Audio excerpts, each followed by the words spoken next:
ஒளித்திங்கள் இதழின் 2ஆம் ஆண்டு தொடக்க விழா கடலூர் தனியார் திருமண மண்டபத்தில் நடைபெற்றது. அருட்குருநாதர் அளிக்கும் திருத்தல குறிப்புகள், தோத்திரங்கள், சித்தாந்த சாத்திரங்கள், புராணங்கள் மற்றும் குழந்தைகளுக்கான அருட்கருத்துக்களை தாங்கி வரும் ஒளித்திங்கள் இதழ் தொடங்கப்பட்டு ஓராண்டு நிறைவடைந்ததை கொண்டாடும் விதமாக 2ஆம் ஆண்டு தொடக்க விழா கடலூர் திருப்பாதிரி புலியூர் பகுதியில் உள்ள தனியார் திருமண மண்டபத்தில் நடைபெற்றது.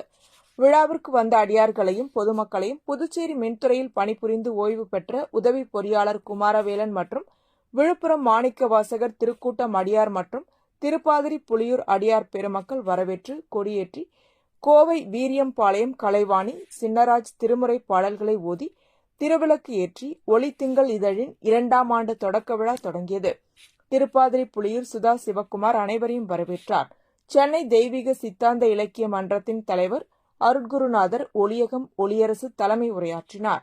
கடலூர் ஒளியிதழ் ஆசிரியர் சுப்ராயன் குரு வழிபாடு என்ற தலைப்பிலும், திருநாவலூர் தம்பிரான் தோழர் அறக்கட்டளை தலைவர் மோகன்ராஜ் லிங்க வழிபாடு என்ற தலைப்பிலும், கோவை அரண்பணி அறக்கட்டளையின் தலைவர் தியாகராஜன் சங்கம வழிபாடு என்ற தலைப்பிலும் சொற்பொழிவாற்றினர்.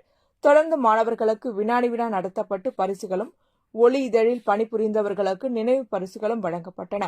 நிறைவாக விழுப்புரம் ஒளி மேலாண்மை அலுவலர் ஜான்சி ராணி நன்றி உரையாற்றினார்.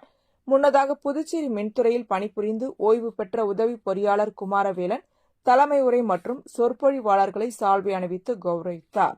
விழுப்புரம் காவல்துறையில் பணிபுரிந்து ஓய்வு பெற்ற ஒளி மேலாண்மை அலுவலரான ஜெயச்சந்திரன் விழாவினை ஒருங்கிணைத்தார். விழாவிற்கான ஏற்பாடுகளை விழுப்புரம் எம்பிரான் மாணிக்கவாசகர் திருக்கூட்டம் மற்றும் திருப்பாதிரி புலியூர் அடியார்கள் செய்திருந்தனர்.